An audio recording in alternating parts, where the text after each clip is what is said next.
And then I brought, there's Jean. So I find teeth study to be totally fascinating because by looking at teeth, you can tell like where they eat and what they like to eat. So otters are really neat in that they have kind of teeth like ours. They have the tearing teeth up front and then the crushing teeth on the back. And so they are suited to eat a wide variety of foods. The only thing they don't really like to be bothered with is catching your food very much. And so you'll see there are fish in our exhibit. We never worry about the otters eating the fish. Really? Yeah, the sea otters swim too quickly, or the fish swim quicker than the sea otters do.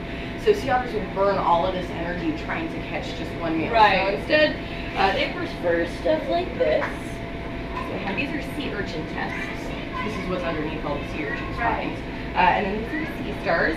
They'll eat abalone, wide variety of shellfish, pretty much anything they can swing out of the bottom, grab, and dig out the stuff in their little pockets, and then come up to the top and enjoy that. Okay. So they're, you can kind of tell in this picture, their coat is really loose. It's like a big jacket that they wear, and so it's so loose they can actually clean like that small of their back. Very difficult for them to reach by just pulling it up and over their shoulder. But for this reason, they have these really loose folds of flesh under their armpits, and we call them pockets. They're not like pockets, but they can like, and just like right, and then they swim back to the top, usually with the rock in tow as well. And apparently they'll tuck them into the back legs too. The trainers say sometimes, like, if you see one of our otters limping, they're not in pain, they're just, they squirreled something away. And it's awesome. We have to be careful because inside our exhibits, we have acrylic, of course. Acrylic is very easily scratched and not very fun to repair when it does get scratched. And they would love nothing more than to just like wreak havoc. And so I was looking the other day, and it looks like someone got a hold of something because there's like some scratches on the inside, which means only one group of animals could have done that. But when we get a chance, we'll see the inside of the exhibit. You'll see, if you look at the bottom, there are just like these white screws. There used to be fake kelp attached to those. I had to get rid of it. One of our younger girls, upon her entry, became fascinated with it. And she started just yanking at them, and I would watch her for the beginning of it, just like watch her, and she'd pull at the bottom, like we have the fake holdfast. This is a real holdfast, but we have like fake ones, and she would just prying at it. Well, finally she just started ripping blades off of the kelp. Really pissed her off, didn't it? Letting it go into the filter. Yes, precious creatures. So when I think she actually successfully managed to rip a holdfast one out, and she let that go into the filter, and that was wow. So they cemented them down, but you can't prevent them from ripping the blades off. Right. So we just there is no kelp anymore. So she won that one. But the trainers have so many stories of like the crazy mischief they got in. They're crazy. I love them. So, of course, so sea otters, the reason why they don't want to waste all that energy, though, why they want to swirl away things in their pockets, is because we need like 25% of their body weight every day. Instead of having blubber like most marine mammals do, they rely on their thick coat and their high metabolism in order to keep warm. So this is something I learned when I came here. I figured like all marine mammals have been in the ocean for a really long time, and they're all pretty similarly adapted. Sea otters are really new, actually. They don't have any blubber at all. So instead they have the fur metabolism combo, but it requires a lot of upkeep. So in addition to eating a lot of food that's easy to get and easy to enjoy, they also have to clean their coat all the time. And we'll probably see a lot of that grooming behavior when we see them, when we go back to see them. It's all the scrubbing, all those cute things that they're doing. Right. It's not so much for our enjoyment as to make sure that their coat is working as efficiently as possible. There's so this is a real live otter felt. So if you want to take the back of your hand. Oh, wow. So it is, as far as we've learned, I think it's unlikely to find anything softer. It's the densest coat in nature. So if I were to take about this much sea otter fur off, I could cover a full-grown German Shepherd with it. Really? Just that. It's about 80,000. Yeah, it's up to 1 million hairs in 1 square inch. So if you like look, it's impossible to find the flesh under there. Oh, well, I had no idea. Right? And so they have a dense undercoat as well as a top coat.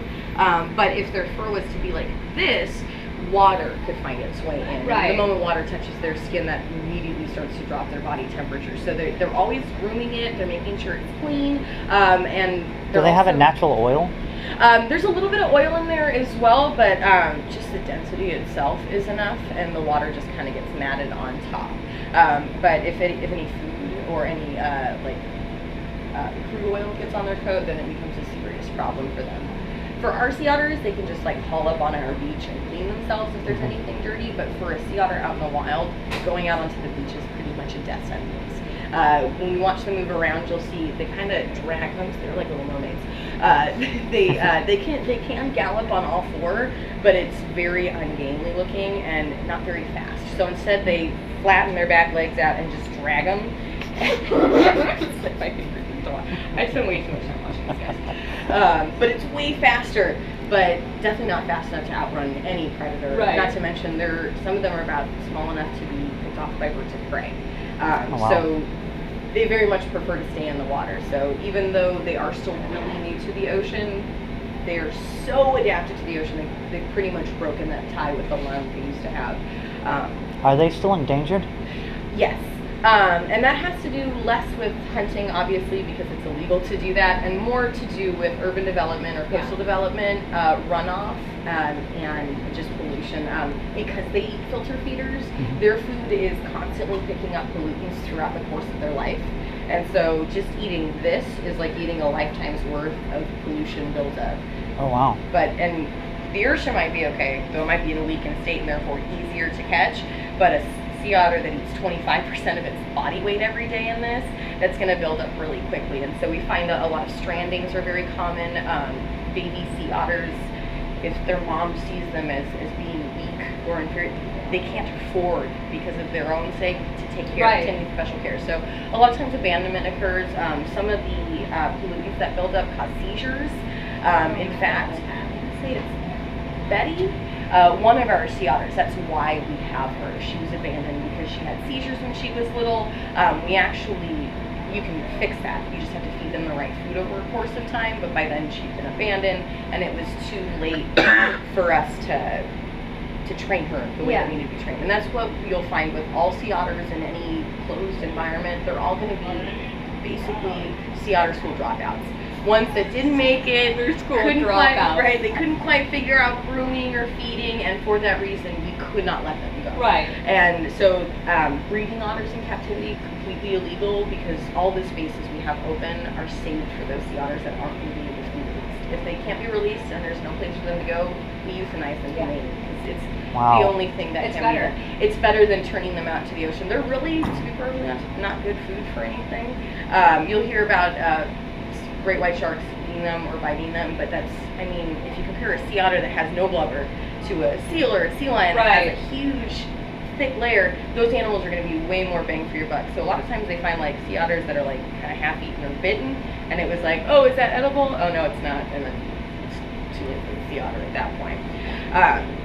So we don't want to just turn out not fodder or anything, just sea otters that will eventually starve or freeze to death. That's just so they can have a longer bad existence? Right. Let's not do that to the sea otters. So we try and keep as much open as we can.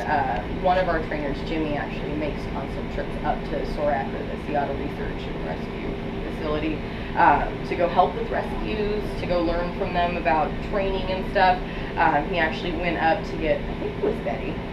Yeah, like bottle fed her. I swear he loves that otter. How many otters do you guys have at this facility? I think right now we're at 6.